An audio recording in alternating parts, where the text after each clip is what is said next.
ओम शांति। 29 मार्च 2024 बाबा के महावाक्य। मीठे बच्चे, विचार सागर मंथन करने की आदत डालो। एकांत में सुबह सुबह विचार सागर मंथन करो तो अनेक नई नई पॉइंट बुद्धि में आएंगी। प्रश्न: बच्चों को अपनी अवस्था फर्स्ट क्लास बनानी है तो किन किन बातों का सदा ध्यान रहे? उत्तर: पहला, एक बाप जो सुनाते हैं वही सुनो, बाकी इस दुनिया का कुछ भी नहीं सुनो। दूसरा, संग की संभाल रखो। जो अच्छी रीति पढ़ते हैं, धारणा करते हैं, उनका ही संग करो तो अवस्था फर्स्ट क्लास हो जाएगी। कई बच्चों की अवस्था को देख बाबा को ख्याल आता कि ड्रामा में कुछ परिवर्तन हो जाए, परंतु फिर कहते यह भी राजधानी स्थापन हो रही है। ओम शांति। एक ही बेहद का बाप बेहद के बच्चों को बैठ समझाते हैं व पढ़ाते हैं। बाकी मनुष्य जो कुछ पढ़ते हैं, सुनते हैं, वह तुमको सुनना पढ़ना कुछ भी नहीं है, क्योंकि यह तो समझ गए हो एक ही यह ईश्वरीय पढ़ाई है जो अभी तुम्हें पढ़नी है। तुमको सिर्फ एक ईश्वर से ही पढ़ना है। बाप जो पढ़ाए सिखाए ओरली पढ़ना है। वह तो अनेक प्रकार की किताब लिखते हैं जो सारी दुनिया पढ़ती है। कितनी ढेर किताबें पढ़ते होंगे। सिर्फ तुम बच्चे ही कहते हो एक से ही सुनो और वही औरों को सुनाओ, क्योंकि उनसे जो कुछ सुनेंगे उसमें ही कल्याण है। बाकी ढेर किताबें हैं, नई नई निकलती रहती हैं। तुम जानते हो राइचियस तो एक बाप ही सुनाते हैं, बस उनसे ही सुनना है।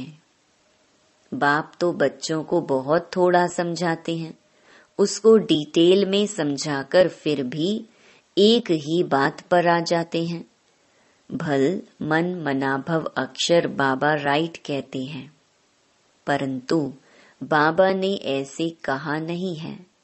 बाप तो कहते हैं अपने को आत्मा समझो, मुझ बाप को याद करो और सृष्टि के आदि मध्य अंत का ज्ञान जो सुनाता हूँ वह धारण करो।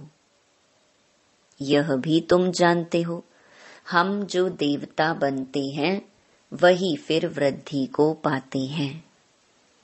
बच्चों को मूल वतन भी याद है, फिर नई दुनिया भी याद है। पहले है ऊंचे ते ऊंचा बाप, फिर यह नई दुनिया जिसमें यह लक्ष्मी नारायण ऊंचे ते ऊंच राज्य करने वाले हैं। चित्र तो जरूर चाहिए, तो वह बाकी निशानी रह गई है। यही एक चित्र है, राम का भी है, परंतु राम राज्य को हेवन नहीं कहेंगे, वह है ही सेमी। अब ऊंच ते ऊंच बाप पढ़ा रहे हैं, इसमें किताब आदि की कोई जरूरत नहीं है। यह किताब आदि कुछ भी चलनी नहीं है जो दूसरे जन्म में पढ़ सके। यह पढ़ाई इस जन्म के लिए ही है। यह अमर कथा भी है। नर से नारायण बनने की शिक्षा भी बाप देते हैं नई दुनिया के लिए। बच्चे 84 के चक्र को भी जान गए हैं। यह पढ़ाई का समय है। बुद्धि में मंथन चलना चाहिए। तुमको औरों को भी पढ़ाना है। सवेरे उठ विचार सागर मंथन करना है।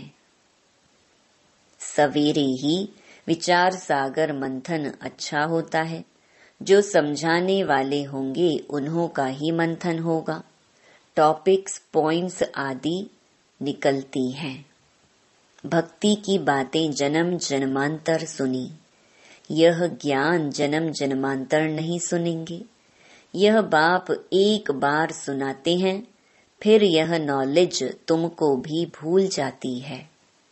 भक्ति मार्ग की कितनी किताबें हैं, विलायत से भी आती हैं, ये सब खत्म होने वाली हैं। सतयुग में तो कोई किताब आदि की दरकार नहीं, ये सब है कलयुगी सामग्री। यहाँ जो कुछ तुम देखते हो, हॉस्पिटल, जेल, जज आदि, वहाँ कुछ भी नहीं होंगे। वह दुनिया ही दूसरी होगी। दुनिया तो यही है, परंतु नई और पुरानी में फर्क तो जरूर होगा ना। उनको कहा जाता है स्वर्ग, वही दुनिया फिर नर्क बनती है। मुख से कहते हैं फलाना स्वर्गवासी हुआ। सन्यासी के लिए कहेंगे ब्रह्म में लीन हुआ, निर्वाण गया। परंतु निर्वाण में कोई जाता नहीं है। तुम जानते हो यह रुद्र माला कैसे बनी है। रुंड माला भी है, विष्णु की राजधानी भी माला बनती है। अब माला के राज को तुम बच्चे ही जानते हो। नंबरवार पढ़ाई अनुसार ही माला में पिरोए जाते हैं। पहले पहले यह निश्चय चाहिए, यह ईश्वरीय पढ़ाई है। वह सुप्रीम बाप और सुप्रीम शिक्षक भी है। तुम्हारी बुद्धि में जो नॉलेज है वही औरों को देनी है। आप समान बनाना है, विचार सागर मंथन करना है। अखबारें भी सवेरे निकलती हैं, वह कॉमन बात है। यह तो एक एक बात लाखों रुपये की है। कोई अच्छी रीति समझते हैं, कोई कम समझते हैं। समझने और समझाने के अनुसार ही फिर नई दुनिया में पद मिलता है। विचार सागर मंथन करने में बड़ा एकांत चाहिए। राम तीर्थ के लिए बताते हैं, जब लिखता था चेले को कहा 2 माइल दूर हो जाओ, नहीं तो वाइब्रेशन आएगा। तुम अब परफेक्ट बन रहे हो। सारी दुनिया की है डिफेक्टेड बुद्धि। तुम इस पढ़ाई से यह लक्ष्मी नारायण बनते हो। कितनी ऊंची पढ़ाई है, परंतु नंबरवार बिठा नहीं सकते। पिछाड़ी में बैठने से फंक हो जाएंगे, गुटखा खाएंगे, वायुमंडल खराब करेंगे। यूं तो लॉ कहता है नंबरवार बिठाना चाहिए, परंतु इन सब बातों को गुड़ जाने, गुड़ की गोथरी जाने। यह है बहुत ऊंच नॉलेज। तुम्हारी अलग अलग क्लास तो नहीं कर सकते। वास्तव में तुमको क्लास में इस तरह बैठना चाहिए जो अंग अंग से ना लगे। माइक पर तो दूर भी आवाज सुन सकते हो। बाप कहते हैं इस दुनिया का तुम और कुछ भी ना सुनो ना पढ़ो, उन्हों का संग भी ना करो। जो अच्छी तरह पढ़ते हैं उनका ही संग करना चाहिए। जहाँ अच्छी सर्विस है, जैसे म्यूजियम आदि हैं, तो वहाँ बहुत तीखी और योगयुक्त बच्चियां चाहिए। यह भी बाप समझाते हैं ड्रामा बना हुआ है। कभी कभी बाबा सोचते कुछ ड्रामा में चेंज हो जाए, परंतु चेंज हो नहीं सकता। यह बना बनाया खेल है। बच्चों की अवस्था को देख ख्याल आता है कि कुछ चेंज हो जाए। क्या ऐसे ऐसे स्वर्ग में चलेंगे? फिर ख्याल आता है स्वर्ग में तो सारी राजधानी चाहिए। कोई दास दासियां, चंडाल आदि भी होंगे। ड्रामा में कुछ चेंज नहीं हो सकती। भगवानुवाच यह ड्रामा बना हुआ है, इसको मैं भी चेंज नहीं कर सकता हूँ। भगवान के ऊपर तो कोई भी है नहीं। मनुष्य तो कह देते हैं भगवान क्या नहीं कर सकता, परंतु भगवान खुद कहता है मैं कुछ नहीं कर सकता हूँ। यह बना बनाया खेल है। विघ्न पड़ते हैं, कुछ भी नहीं कर सकते। ड्रामा में नूंद है, मैं क्या कर सकता हूँ। बहुत बच्चियां पुकारती हैं हमको नंगन होने से बचाओ। अब बाप क्या करेंगे? बाप सिर्फ कह देंगे ड्रामा की भावी। यह तो बना बनाया ड्रामा है, ऐसे मत समझो भगवान की भावी। भगवान के हाथ में होता तो समझो कोई अनन्य शरीर छोड़ देते हैं, उनको भी बचा लेते। ऐसे बहुतों को संशय आता है। भगवान पढ़ाते हैं, अगर भगवान के बच्चे हैं तो क्या भगवान भी अपने बच्चों को नहीं बचा सकते? बहुत उल्हेना देते हैं। कहते हैं ऐसे साधु लोग तो किसके प्राणों को बचा सकते हैं। प्राण फिर से आ जाते हैं, चिता से भी उठ जाते हैं। फिर कहेंगे ईश्वर ने लौटा दिया, काल ले गया, उस पर प्रभु ने रहम किया। बाप समझाते हैं जो कुछ ड्रामा में नूंद है वही होता है। बाप भी कुछ नहीं कर सकता। इसको कहा जाता है ड्रामा की भावी। ड्रामा का अक्षर तुम जानते हो। वह कहेंगे जो कुछ होना था हुआ, फिक्र काहे का। तुमको बेफिक्र बनाते हैं। सेकंड बाय सेकंड जो कुछ होता है ड्रामा ही समझो। आत्मा ने शरीर छोड़ जाकर दूसरा पार्ट बजाया। अनादि पार्ट को तुम कैसे फेर सकते हो? भल अभी थोड़ी कच्ची अवस्था है, थोड़ा बहुत विचार आ जाता है, परंतु भावी कुछ कर नहीं सकती। लोग भल क्या क्या भी कहें, परंतु हमारी बुद्धि में ड्रामा का राज है। पार्ट बजाना है, फिक्र की बात नहीं। जब तक कच्ची अवस्था है थोड़ी बहुत लहर आती है। इस समय तुम सब पढ़ रहे हो, तुम सब देहधारी हो, मैं एक विदेही हूँ। सब देहधारियों को सिखलाता हूँ। बाप समझाते हैं कोई कोई समय तुम बच्चों को फिर यह ब्रह्मा भी बैठ समझाते हैं। यह बाप का पार्ट और प्रजापिता ब्रह्मा का पार्ट वंडरफुल है। ये बाप विचार सागर मंथन कर तुमको सुनाते रहते हैं। कितनी वंडरफुल नॉलेज है, कितनी बुद्धि चलानी पड़ती है। बाबा का विचार सागर मंथन सुबह को चलता है।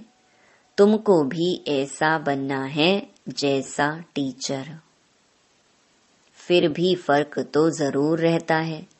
टीचर स्टूडेंट को कभी 100 मार्क्स नहीं देंगे, कुछ कम देंगे। वह है ऊंचे ते ऊंचा। हम हैं देहधारी, तो बाबा मिसल 100% कैसे बनेंगे? यह बड़ी गुहिया बातें हैं। कोई तो सुनकर धारण करते हैं, खुशी होती है। कोई कोई कहते हैं बाबा की तो एक ही वाणी चलती है, रेपिटेशन होती है।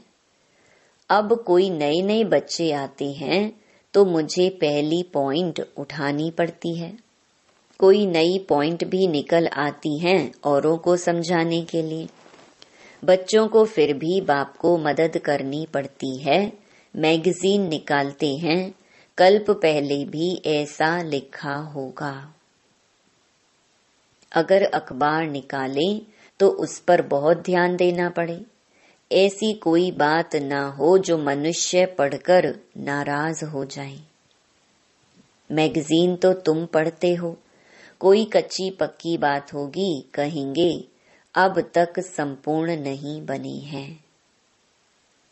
एक्यूरेट 16 कला संपूर्ण बनने में समय तो लगता है।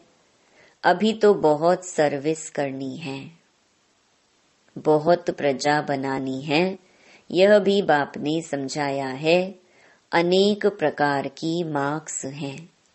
कोई निमित्त है, बहुतों को ज्ञान लेने के लिए प्रबंध करते हैं तो उनको भी फल मिल जाता है। अब तो पुरानी दुनिया ही खत्म होनी है। यहाँ है अल्पकाल का सुख। बीमारी आदि तो सबको होती है। बाबा सब बातों का अनुभवी है। दुनिया की बातें भी समझाते हैं। बाबा ने कहा था, अखबार व मैगजीन में वंडरफुल बातें लिखो जो समझें कि ब्रह्मा कुमारियों ने यह बात बिल्कुल ठीक लिखी है। यह लड़ाई 5000 वर्ष पहले हूबहू लगी थी। कैसे? यह आकर समझो। तुम्हारा नाम भी होगा, मनुष्य सुनकर खुश भी होंगे। बहुत बड़ी बात है, परंतु जब किसकी बुद्धि में बैठे। जो लिखते हैं उनको फिर समझाना भी है। समझाना नहीं आता होगा इसलिए फिर लिखते भी नहीं। अच्छा, मीठे मीठे सिकी लधे बच्चों प्रति माता पिता बाप दादा का याद प्यार और गुड मॉर्निंग। रूहानी बाप की रूहानी बच्चों को नमस्ते। धारणा के लिए मुख्य सार। पहला, एक बाप जो सुनाते व पढ़ाते हैं वही सुनो व पढ़ो।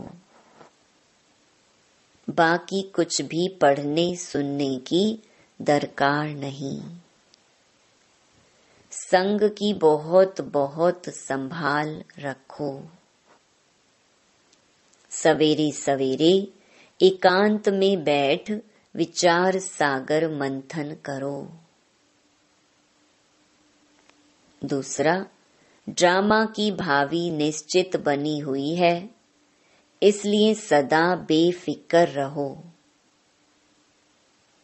किसी भी बात में संशय मत उठाओ। लोग भल क्या भी कहेंगे, लेकिन तुम ड्रामा पर अटल रहो। वरदान, अथॉरिटी बन समय पर सर्व शक्तियों को कार्य में लगाने वाले मास्टर सर्व शक्तिवान भव। सर्व शक्तिवान बाप द्वारा जो सर्व शक्तियां प्राप्त हैं, वह जैसी परिस्थिति, जैसा समय और जिस विधि से आप कार्य में लगाने चाहो, वैसे ही रूप से यह शक्तियां आपके सहयोगी बन सकती हैं। इन शक्तियों को व प्रभु वरदान को जिस रूप में चाहो वह रूप धारण कर सकती हैं। अभी अभी शीतलता के रूप में, अभी अभी जलाने के रूप में, सिर्फ समय पर कार्य में लगाने की अथॉरिटी बनो। यह सर्व शक्तियां तो आप मास्टर सर्व शक्तिवान की सेवाधारी हैं। स्लोगन, स्व पुरुषार्थ व विश्व कल्याण के कार्य में जहाँ हिम्मत है वहाँ सफलता हुई पड़ी है। ओम शांति।